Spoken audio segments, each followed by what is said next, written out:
All right, everybody, thanks so much for listening. We have a very special guest. So excited to have her on the show today. This is Elizabeth Bigala. She used to play at the University of Houston for women's soccer. Now she is back home in the 704 at the University of Charlotte, playing it with their women's soccer team over in the AAC conference. If you want to follow Elizabeth on Instagram, it is Liz, Liz, and then it's a dot underscore dot and then Kate, Kate. And then I believe you have a TikTok. I looked it up. I don't know if it's still active, but if I you want to do. check, it's not, is it I still do. active It's or not? active. It is still active.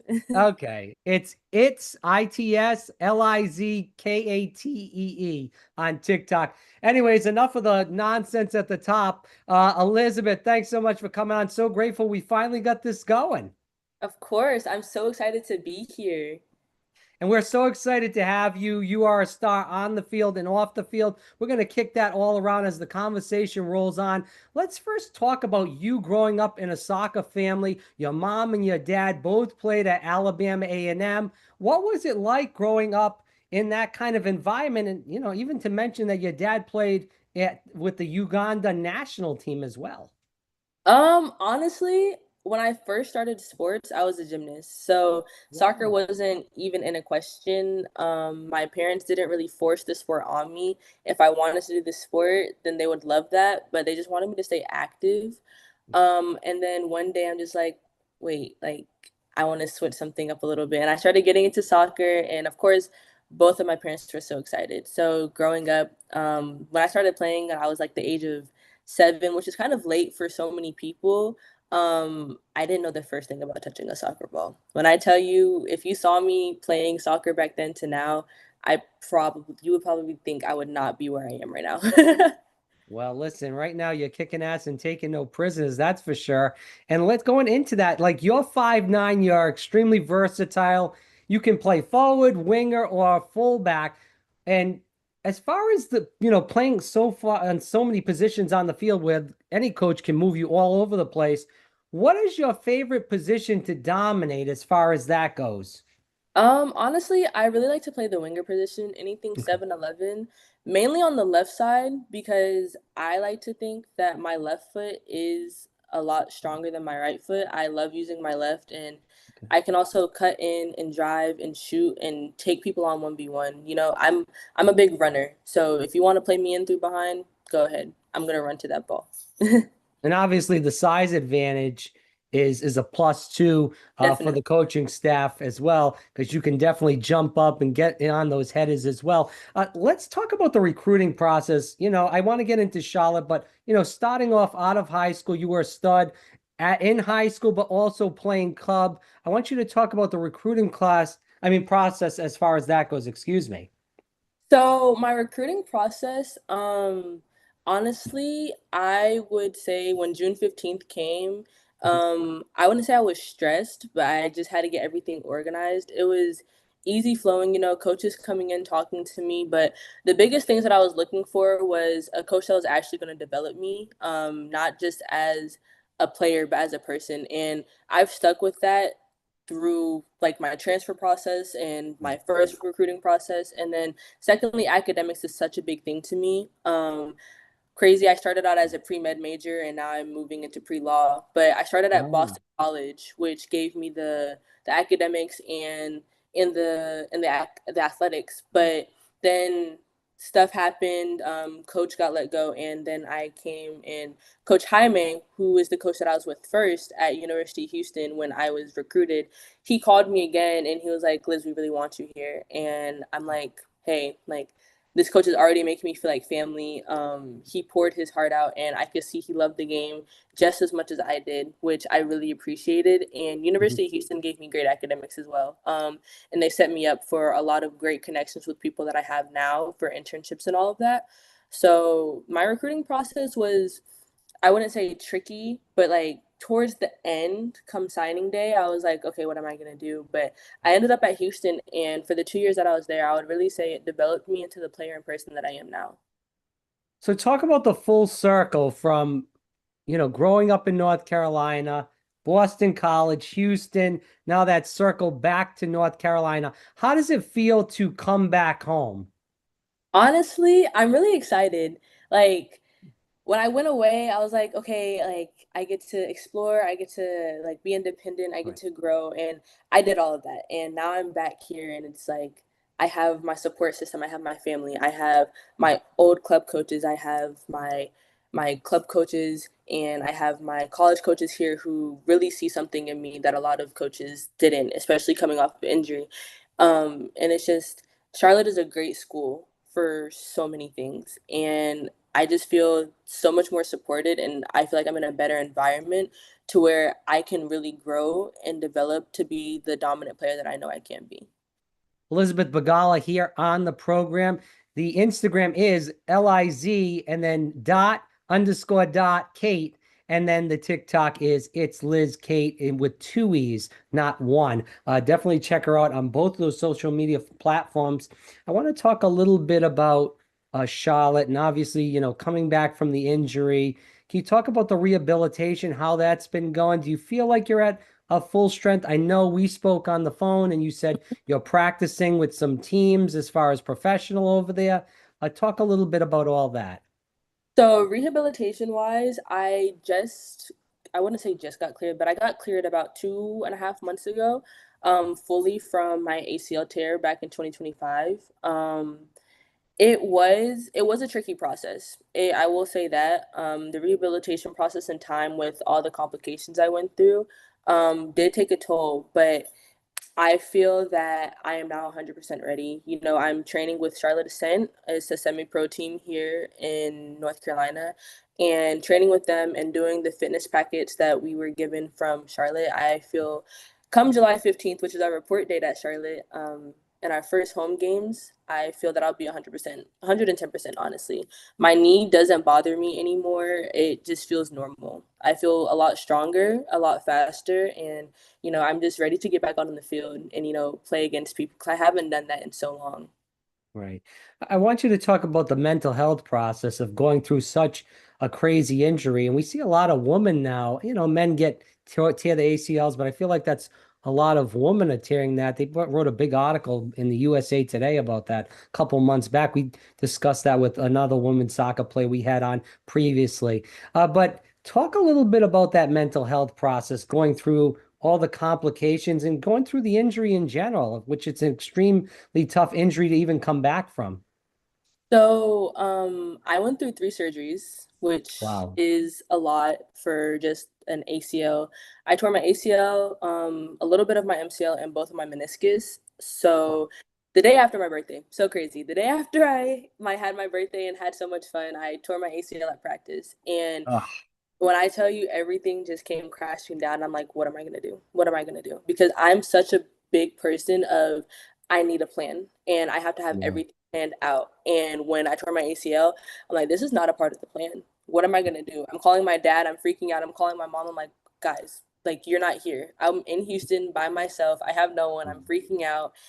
But honestly, I if someone asked me to redo this process over again, I would say yes, a million times over because this process has taught me so much about myself, so much about other people, and it's made me so much more mentally tough. Mental toughness is a big thing that my parents drilled into me when I was younger, and I actually have a nonprofit organization that I am Yeah. reinstating. The name is Frenchie Kate, and it really works with teens' mental health, especially the athletic side. And I have a sports performance coach that I went to, and my psychologist. Going through such a big injury can like put a big toll on you, and you put your identity. I know me, I put my identity so much into soccer. It's like, who am I without this sport? And it's like getting back to things that I love and getting back to living outside of the sport was such a big help. And one thing that the doctor asked me to do when I tore my ACL before I got my surgery, he said, I need you to find your why. I need you to find your purpose. I need you to find your reason of doing this and hold on to that through this whole process. Because if you don't know your why, if you don't know your purpose, you're going to lose everything. Yeah. And I found my why. My why is not because Like, yeah, of course I love the game, and yeah, my parents played. I'm not doing it for them. I'm doing it for me.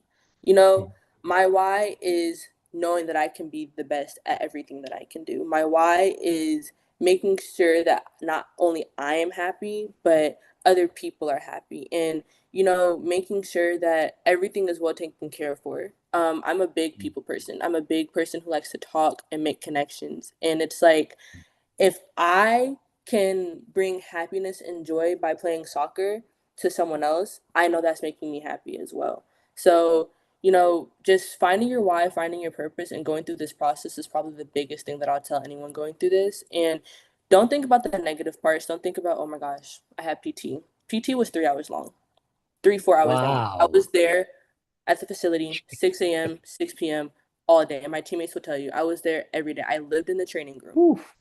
Yes, it's tough now, but once it gets done, how you go through your process is going to determine what type of player you are coming out of the process. And if you keep a positive mindset about it, it helps so much. Wow. Yeah, Yeah. very well said. Thank you for saying that to myself and also the audience listening.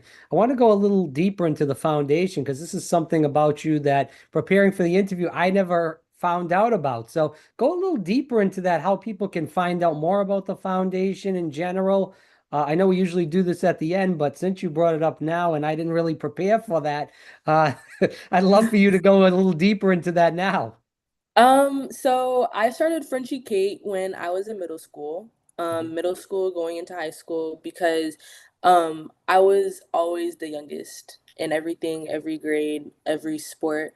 And being the youngest, you get picked on a little bit. And with being picked on, little old Liz, she like it hurt her feelings. And it's just like that really can like affect people's confidence, that can affect your mental health. And I've seen too many people that I know and too many people that like my friends know and family know that mental health is such a big thing and it can lead to other things. And I feel that with my parents instilling that into me being so young, that organization is something that I was like, yeah, this is what I want to do. Like, I want to put something in place that someone has an online chat serum to talk to other people about other things, get advice. It's like it's teen led, it's peer led. It's not led by adults. It's a panel of people, a panel of teens that, we have real conversations. And if you're struggling with stuff, we give you breath work, help exercise. We give you other exercises to go through. And if you need someone to just talk to, that's really what it is. When I got to college, I what's the word for it? I would say I shut it down for a little bit because I wanted to get acclimated. Being a freshman, whole new city, I wanted to put all my Right. focus into that. And then I was gonna reinstate it sophomore year. Sophomore year, ACL tear. And that was just a really big thing. And I'm like, no, like no more excuses, no more, oh, this is happening, this is popping up. Like Frenchie Kate is such a big thing, and coming in the fall, towards winter break, I do cookies for a cause during December, and we just put little goodie bags together for women's shelters, and we just have sit down, and we just have real talks. That's the biggest thing. You have real talks with real people, and you're not just talking to AI, which is great, But like being face to face with people is like it helps, and you can make connections and you can make friends and you can have people with you supporting you. If you feel like you're alone, you're never alone. That's the biggest thing for it. So when it gets reinstated, I will definitely let you know. But Yeah, Frenchie came please do. to the team, and when everything gets kicked off and rolling, you guys will definitely know about it. Awesome. Yes, please do. And yeah, we don't condone people having full-blown conversations with AI. That's when bad things happen. So please don't do Yes, that. I don't do do that. I do talk to AI sometimes, but it's Right. not my best friend or my buddy. We try Exactly. to do that with real people. Have a real conversation, literally. Yeah, you ain't kidding. Again, for people listening, Elizabeth Bigala here on the program. It is Liz dot underscore dot Kate on Instagram. And then on TikTok, it's Liz Kate with two E's at the end. Definitely check her out again on Instagram and TikTok. As we kind of continue on into the interview, just kind of discussing Charlotte.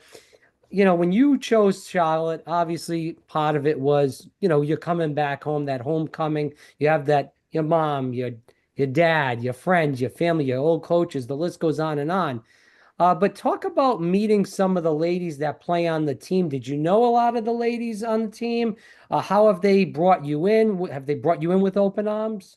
Honestly, I know some like I know of some of the girls, like like being in North Carolina, like soccer players, like everyone knows of everyone, but I don't really know the girls yet. But Okay. based off of like just like being welcomed into the group chats and like going on my official visit, the coaches, it literally felt like home. I was in my media day shoot for like my committing pictures, and we were literally blasting Beyonce. Like like we were just having fun in there, and it felt natural. It felt comfortable. Sometimes you can go into places and you can talk to different girls and they can give you that Yeah, robotic answer. Yeah, it's like a sure. home, it's like a family, da da da da. But like it really felt comfortable where I could just be myself and just breathe. Like I didn't have to be like, oh, uptight Liz and just like have the perfect answer for everything. It's you just do it. You just do what you want to do. And honestly, the girls are great and I feel the competitive atmosphere already. We have accountability groups for our summer Mhm. workout packets, and every Saturday we go through like our test and like measure just where our fitness are. And it honestly just feels like you're being supported regardless of what level you are at. You're being supported through it all so that we all win as a team. It's not just one individual person. It's like if one person is struggling, we're all struggling. And if we all move forward, we're all winning together. And that's one thing that I really, really, really appreciate about this team. So obviously you've been through the transfer portal. That's a new thing that's going on with the NCAA now. A lot of people like it. A lot of people don't. That's another story for another day.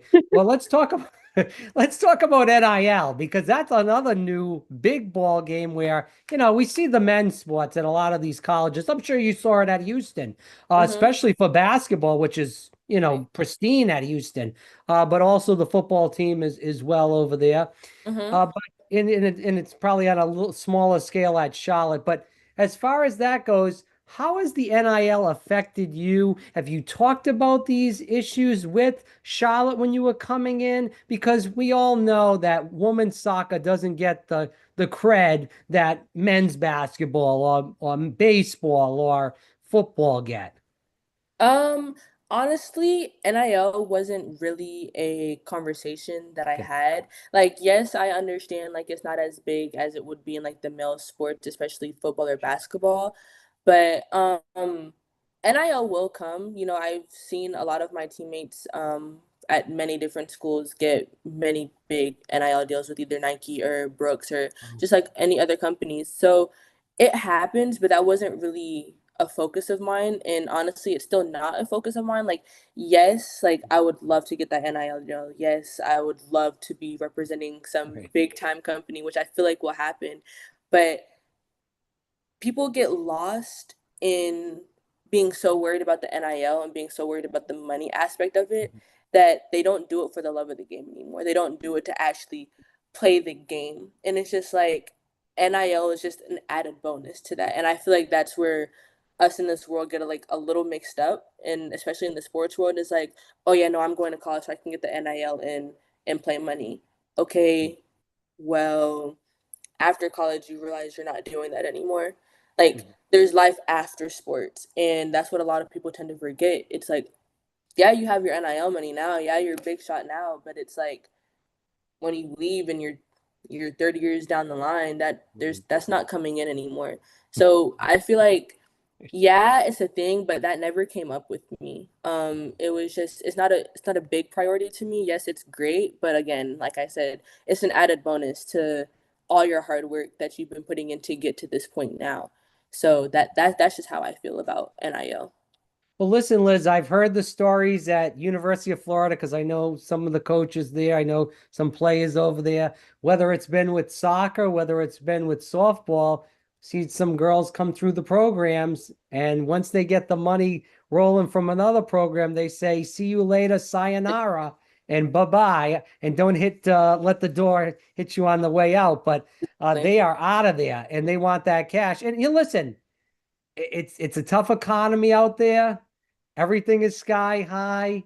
You're in college. A Hmm. lot of the women on the teams, they're not getting full scholarships. They're getting partial. So if you can get that cash, go for it. I mean, I have no issue with that. But you also have to think if you're going to a school, are you going to like the ladies on the team? Like Hmm. you might like the ladies on the team that you're with now. It's a whole different game. You got to take that into perspective Hmm. as you're moving to that other team. Go ahead, Liz. I'm sorry. No, you're okay. No, you're perfectly fine. Okay. Um, Yeah, go Go ahead. ahead. Oh, no, I was going to just move on to the other question. I said my piece and was ranting and raving for a second, but I want to talk about, the academics and stuff, which, your academics is a big part of your life. You've been on the Hmm. dean's list, all academic rookie team.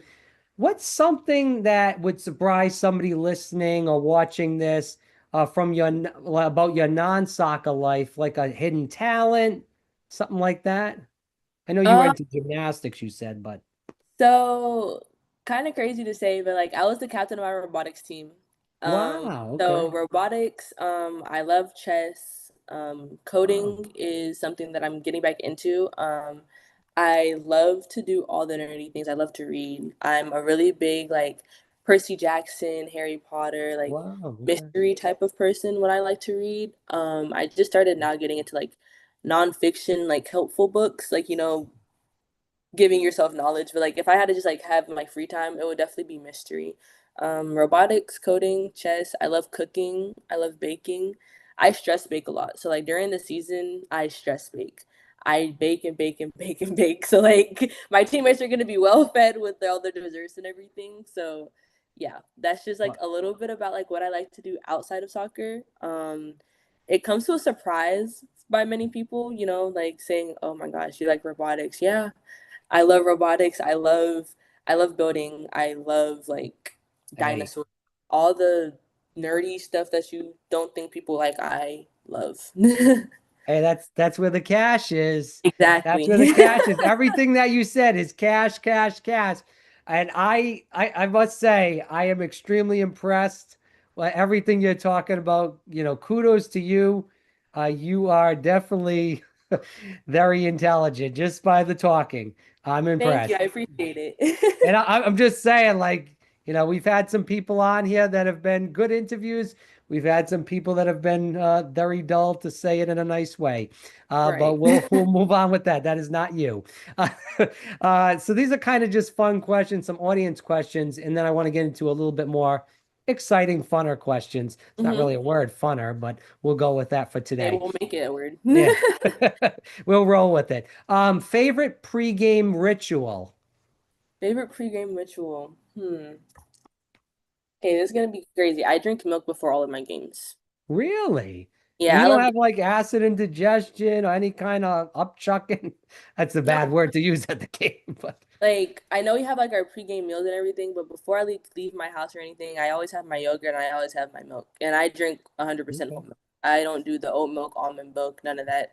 Give me all the fat. I love some Right. dairy. I just feel like it helps me before I go into a game. If I feel full, like and like I'm not worried about my stomach on the game, I feel like I play a lot better. But that's that's just me. All right. And what's the craziest road trip story that you have, whether it's in high school, club, Houston, wherever it may be? Craziest road trip story. Let's keep it Um, PG at least, PG 13 maybe. um, I would have to say probably in club. When we had went to the PDA tournament, we were Okay. supposed to catch a flight down there. Like our teammates, all of us, we were supposed to catch a flight down there. And then last minute, I guess the flight had got canceled or something like messed up. So we were all scrambling, just trying to like find flights and trying to get down there. Ended up, we were all just like following each other down to New Jersey. And it was actually really fun. It's a long drive, but some road trips and just being in the car with your friends is like, that's all you need, honestly. This is from a parent that asks, they're talking about their club coach, and I'm trying to just put this in a shorter question. They're Mhm. talking about their club coach just wants their daughter to play club and not high school. There's been a big debate about that. A lot of girls want to play high school with their Mhm. friends. But, obviously the club level is the elite level, ECNL, the list goes on and on. What do you feel about that? I feel like, and you can correct me if I'm wrong, you Mhm. played both. You played high school and club. Do you feel I like, did. yeah, go ahead. I played my freshman year and a little bit of my sophomore year, but I was also doing track. I was in AAU track. Wow. Okay. I did 400, I did high jump, I did long jump. I did all the track, the relays. But honestly, I say you can do both, but you also need to one see like there's different levels of high school. There's like Right. the high school level where you have all the club girls, and then there's the high school level where it's just like people are just kick and run and they're just gunning for you to get injured. And Right. it's like it's a balance. You can do both. I say I would do it. I would let my kid do it. But everything's a balance. You don't. I didn't go to every single game. Yeah. Well, I didn't that's the play. deal. Just to interject Yeah. quickly, and I apologize for interrupting you. I think the issue is that a lot of parents are worried, and I guess more so coaches than parents, I should say. A lot of Hmm. coaches are worried about burnout, that they have a kid on their club team, and if they play high school, even if they're not making every game or every practice, they're Hmm. still doing it, and it could lead to excessive burnout of not just mentally but even your body, and Hmm. then it could also you could have an injury as well. Exactly. I would say burnout is a thing, yes, but I was doing high school track, AU track, high school soccer, club soccer. I was doing four things at once on top of all my classes. So I, again, like I said, everything's a balance. Burnout, it also depends on the coaches and like if you've Right. seen the high school play, you don't want to go to a high school where it's like they're coming for your ankles because that's exactly when injuries start to happen, or you don't want the coaches to be overplaying you. So if you know your first commitment, always remember this: your first commitment is to club soccer. If you want to go play in college, your first commitment is to club soccer. Everything else comes second. So if you need to put that first, you actually need to write out a schedule. Okay, this is what I'm gonna do. These are the days I'm gonna go. And honestly, you can use high school soccer if you're playing club soccer. High school soccer is keeping you game fit for during the high school season or during the off season of club. It's helping you work on your skills. High school soccer to me is something where you can go try new things. You're not gonna there's I mean, yes, college coaches are watching you, but try new things. Go and do a rainbow kick, go and be a Ronaldo, do a bicycle kick. I'm not saying like go do crazy stuff, but like it's practice. Like use your high school games and your high school practice as practice, and then you can initiate that into your club seasons. Burnout to me, if you really love the game and you have the passion for it, I don't think it would happen if you balance your schedule well. Last two questions before we go into more funner questions. Again, that's Funner. not a Our word, new but word for we're going to today. use it. Yeah, we're going to roll with that. So you got 3 years eligibility left. What are your biggest goals at UNC Charlotte as far as that goes? Um, 3 years of eligibility left, honestly, is a lot. Um, my goals, I would say now that I am actually on the field and I'm getting ready to play collegiate soccer again after my big injury, is one, just being that dominant player that I know I can be, Mhm. taking players on 1v1 and getting into the box and forcing the goalkeeper to make decisions. Another thing, winning the conference championship with my team. Charlotte was second last season in the AAC conference, and they lost to Memphis. This year, I really feel like we have a great chance of winning the conference championships. We have a lot of great pieces, a lot of great girls. That's just a big goal of mine, and hopefully making an NCAA appearance, and then just also making connections with the girls and lifelong friendships. Being in an environment that actually like values you as a person and a player. That's such a big thing for me. Just having the girls and having the support, those are like the big three things that I would love.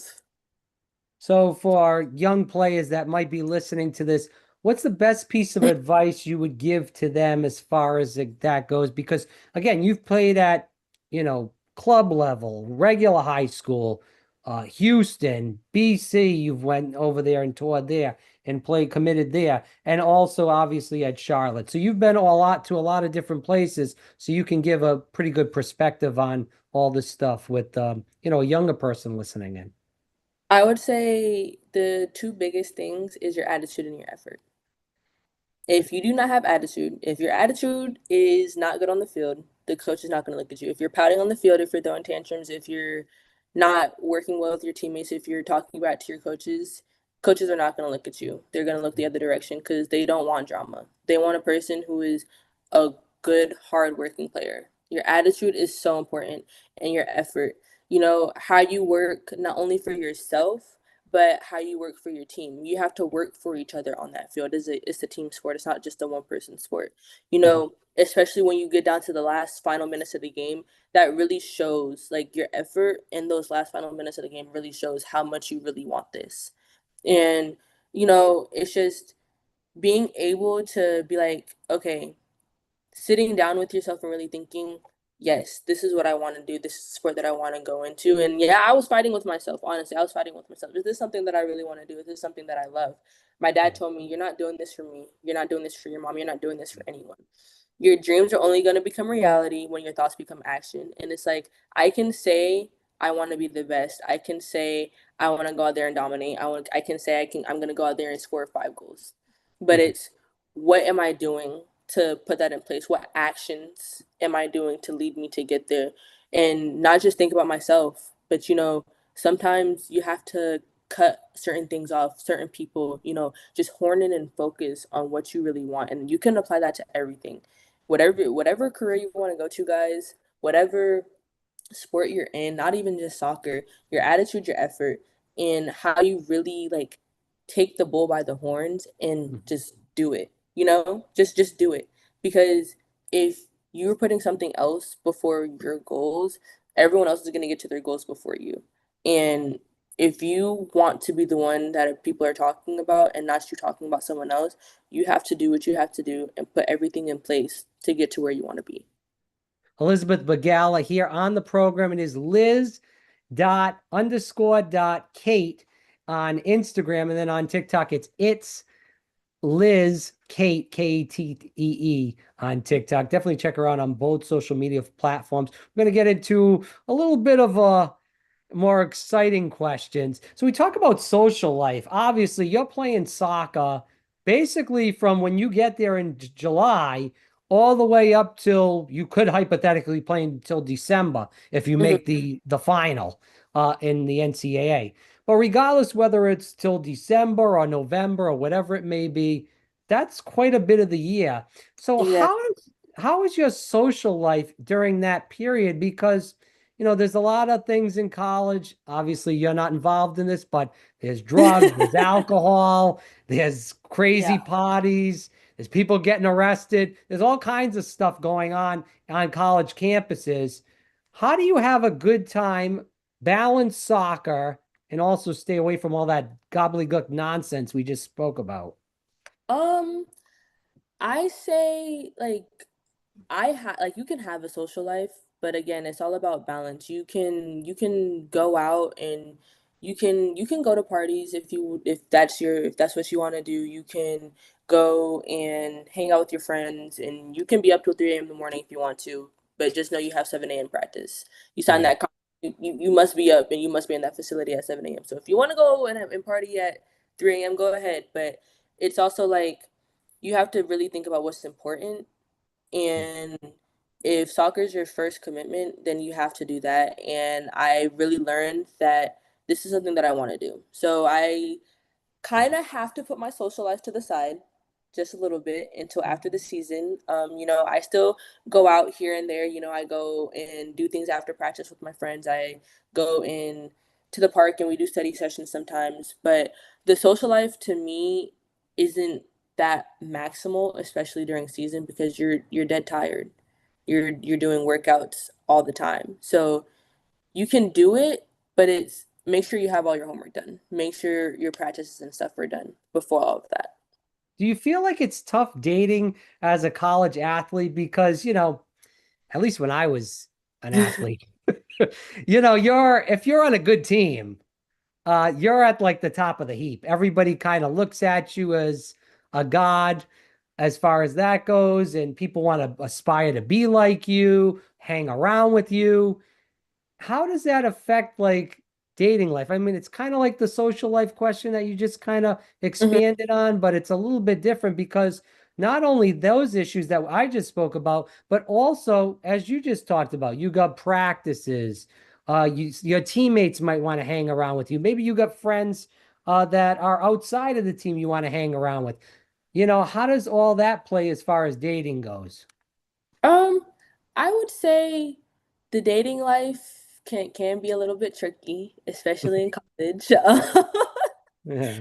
I'll speak for myself. My dating life can be a little tricky, especially when it comes to college, but I think you have to differentiate and you have to have that discernment when you're talking to certain people like, okay, what do you like, are you here to like actually want to talk to me, or are you just here to just mess around and stuff, So I think that like once you find like it can be done, but you just have to find the person that has the same mentality and goals as you. And once you do that, especially building that into like your soccer and building that into your sports, um, to me, I find it a lot easier to go to a fellow athlete. Yeah. That can also be hard because they all have some big heads and but it just depends. If you find that person that actually has the same mentality as you and can be on the same page as you and not always want you to like put them first, and like they want you to succeed in your sport and put your sport first, and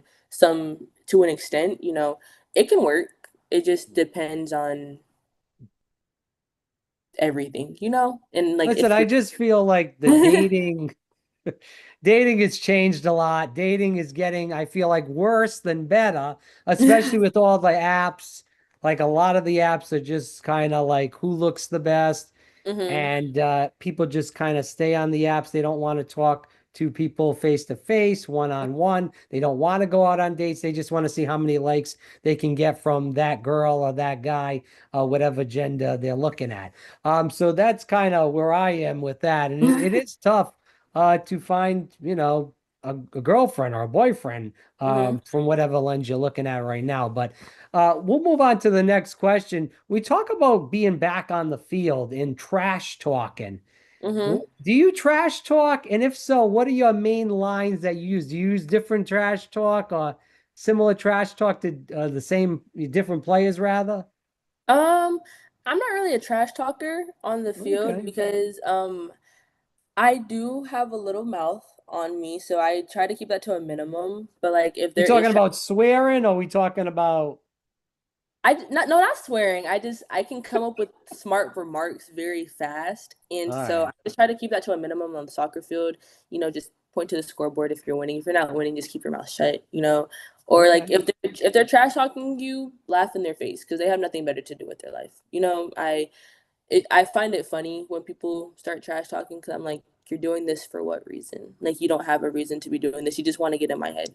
That's just another mental trick people try to play. Have So you that's not really a thing that I do, the trash talking, but it, in the heat of the game, like things can come out, but that's not really just a big part of my game or anything that like I do, like say. Have you ever had any altercations on the field with another player? I mean, I've seen some crazy things where girls got ponytails and another girl rips the girl in her ponytail. Like there's been some real crazy stuff that I've seen, whether it's been in clips online or even some crazy pushing in person that have got somebody hurt. Have you had any issues with that in the past? Somebody going after you? I've not been in any altercations. Have I had Wow. people gunning for my legs and, just yanking me down by my hair and, just pushing me around on the field and double teaming? Yeah. I mean, that comes with the game. That comes with like a lot of high level play, but altercation on the field, like, yes, if you're getting in my face, I'm going to talk to you back, like back Mhm. up, get out my face, try to de-escalate the situation. But I haven't been in any like physical altercations on the field, Okay.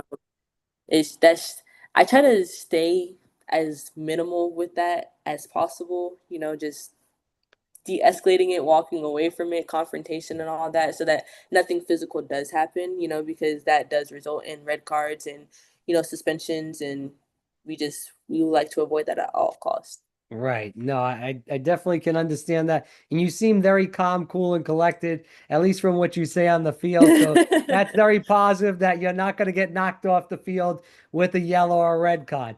So very, very good there. Last three questions before we end our conversation today. I appreciate you being so gracious with your time and Of love to course. have you on again as the season rolls on in a few months, as far as that goes. But we talk about celebrations. Do you have any celebrations after any goal scoring that you kind of lean on, or do you make up a different celebration every time you score? People have been telling me that I need to have a celebration when I score. I kind of just run and jump and hug on the first person that I see, honestly.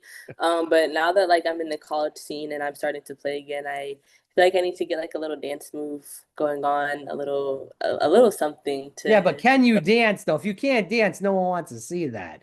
I That's can all I'm TikTok saying. dance. I can Okay. TikTok dance. I can do a little TikTok, little, something like that. I just can't, I'm not a dancer, but I Okay. can have a little celebration. But biggest thing, I just like to run and hug my teammates because without them, I wouldn't have been able to score that goal. All I'm saying is I have ESPN Plus. We're going to be checking out some of those Charlotte games. And if I see that ball go in the back of the net, I better see some 1-2 step or something. That's Okay, all I I'm got you. saying. Do a Because little I'm going to have nosy to hit no. you up after the game and say, if you didn't do that 1-2 step, we're going to have to get some fighting words on my end. Anyways, as we keep going on, this has been a great conversation. What would some non-soccer fans that are listening to this conversation be shocked to learn about college soccer life? Um, let's see. College soccer life. We also did at Houston. We technically did 2 days. Like we went through a fall camp. Like we go through fall camp just as much as Mm. other sports to go through fall camp. Um, we lift, and I say we do a lot of fitness. A lot of fitness. That's just a big horned in thing that we do. There isn't really, I feel like we're like other sports like football, just without the tackling. I Sure. wouldn't say there's anything like crazy that's different. Not that I've experienced anyways, but I would say like the fall camp is probably like the most like, oh my gosh, like you do that. And there's a lot of tournaments for soccer that probably people didn't realize, or like how big of a sport it is for women's soccer. I'd say it's bigger for women's soccer than it is men's soccer, but that's just me being biased. But Right. yeah. Listen, we're going to end with this last question. I think this is an important question, not just for you, not just for myself, but also for everybody listening. What is the one rule in women's college soccer that you think is completely stupid and should be changed? Mine is Um, the overtime rule. the overtime rule. I hmm. I would say one rule that I think would need to be changed. I guess like shin guards. Like, yes, it's important, but like I see why we wear them, but like I see a lot of players not wearing them. Like on the field, like they probably having like tiny baby shin guards. Like I've seen people wear tiny, tiny baby shin guards. So it's just like if we're gonna wear tiny, tiny baby shin guards, I feel like people should have a choice in whether they want to wear shin guards or not, because they're putting their own selves at risk. Me, I will wear my shin guards, but I feel like people should have a choice if they want to wear their shin guards or not. What is your take on the overtime rule that, you play a regular season game and there's no overtime now? Do you feel like they should be able to play overtime so we can at least get a winner or no?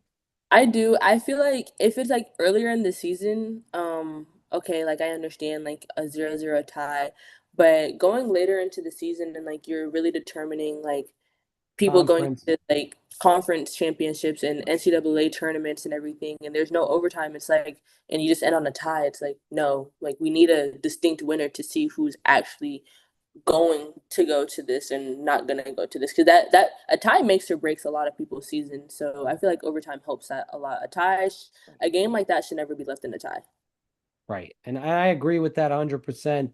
And I think it does hurt some teams that if they had just an extra 2, 5, 10, 20 minutes, they probably would win the game, but they're Hmm. not going to because the game ends. But anyways, Elizabeth Bigala here on the program. It is Liz._Kate on Instagram, and then it's Liz Kate with 2 E's on TikTok. Liz, it's been a pleasure. So exciting to have you on the program.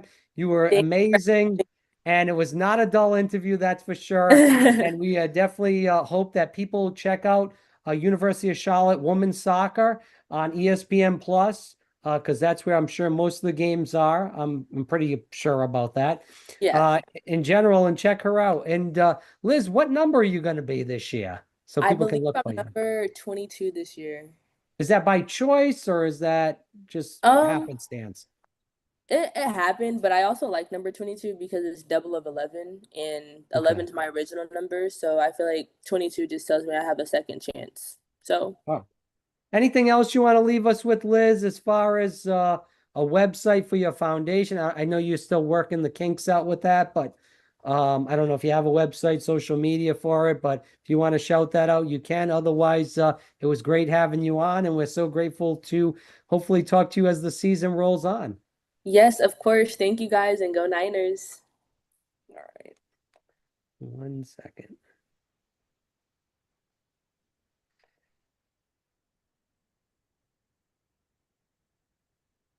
Hold on 1 second. Sorry.